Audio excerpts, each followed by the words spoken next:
Dapat din. Tangin na malas ata ako. Thank you, sir. Bye-bye. Tawag niya workables, diba? May lead ka na. Alam mo, wala pa ako nakitang ganyan ulit. Ang higher na nga rin yung offer. Most client ko siya. First, ano ba to? First Rolex.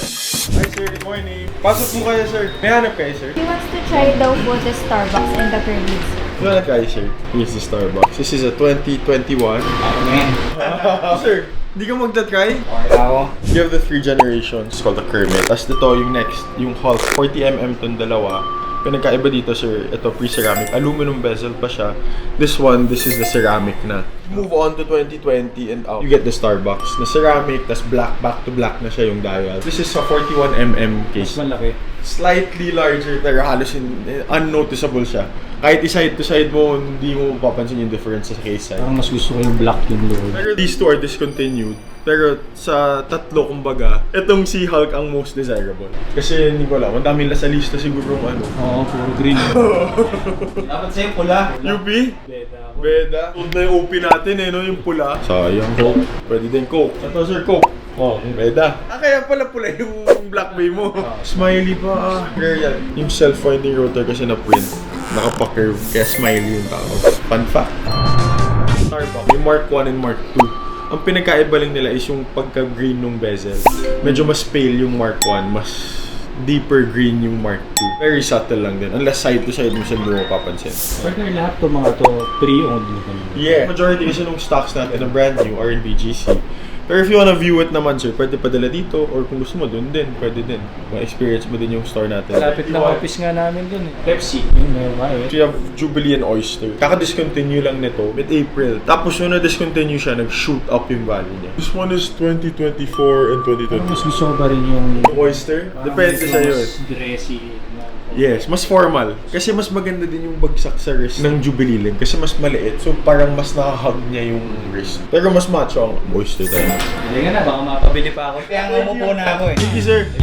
Ito doon nagustuhan ni Sir Pepsi, discontinue. Maganda dito, recently, sobrang nag-settle down na yung prices niya. Yung mga used goes up for 2 million. Ngayon, nag-settle back down na siya na sa mga 1.7, 1.6, kaya mo na maghanap ulit. So, naghahanap kayo ng Pepsi, tingin ko, better time to buy now than a few months ago. Yung kaka-discontinue pa lang, fresh na. Ngayon, nag-dip na siya, tapos nag-settle na siya sa 1.6, 1.7 range. So, kung naghahanap kayo, meron tayo dito in Gentry. Fairly priced naman yan. Ang Oyster and Jubilee, 100k difference yan. Halos parang naging standard yun for the longest time since I started dealing back in 2023. See, a date just na Jubilee and date just na Oyster, same dial, same bezel. Ngayon, nakita mo, ang layo na ng difference. Hence, the price difference, halos 300,000. It's crazy. Pero wala eh. That's what the market dictates. Susunod lang tayo. Wala tayong magagawa. Ito ang GMTs dito sa Gentry. Sa GH. Galing, sino kaya yung product manager nila at purchasing? Hindi ko alam ha. Hindi naman sa pagmamayabang. Shout out Fahrenheit. Another walkie. Naghahanap si sir ng ano eh, black na ganito. 16570 Explorer 2. 40mm pa. Thank you, sir. Thank you, thank you. Contact na lang kayo ni Ma'am Kat pagka-auto servicing na. Thank you po. Dapat din. Pero malas ata ako. Hindi. Ano yan? Tawag dyan workables, diba? May lead ka na. Kasi alam mo na yung hinahanap. Alam mong willing, pumunta na dito. Ngayon, tatrabahuin mo na. Hindi ganun kadali magbenta ng Rolex, guys. Alam nyo lang. Magaling lang ako kaya mo ko madali. Fun fact. Si Rolex, may very few movements lang. As in yung mechanism ng lalo sa loob. Mga may counts na yun. Lahat to. 3, 2, 3, 5 movement. Yung generic movement ni Rolex, kumbaga, na may date complication lang. Ang ginagawa lang ni Rolex, gusto mo dress watch? O, liitan natin yung case, lagyan natin fluted bezel. Gusto mong dive watch, kapalan natin yung case, lagyan natin helium escape valve. Gawin natin double case back with James Cameron. Up until here, up until this row, 3135, 3235 calibers to lahat. Okay din si Rolex. Sobrang available nung parts din kasi generic yung movements nila. Not necessarily generic, pero heavily used yung movements nila. Widely available yung parts for it. Ang ginagawa lang naman ng movement technically is pinapatak mo yung relo.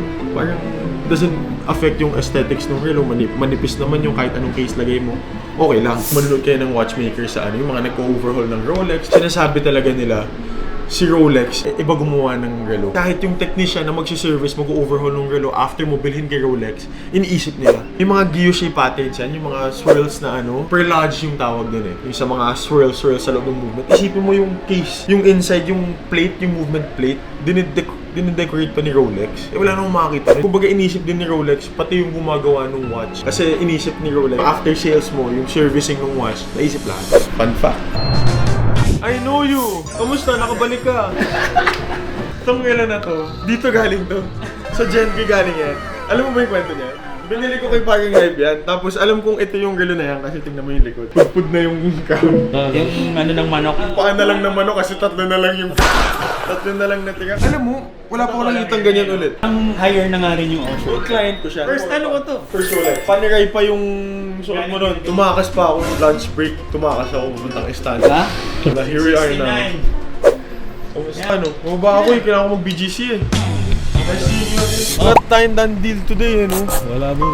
Pero ang dami natin na-entertain. Sabi ko nga workable. Check natin ngayon yung office, yung upcoming HQ natin. Sama natin si Ate Sap. Hello Ang boss favorite ko yan kasi pinansin. Kasama ako lagi humihingi. Kala ko si Cholo lang. Hindi, pero happy din si Cholo sa kanya. Kaya happy din ako.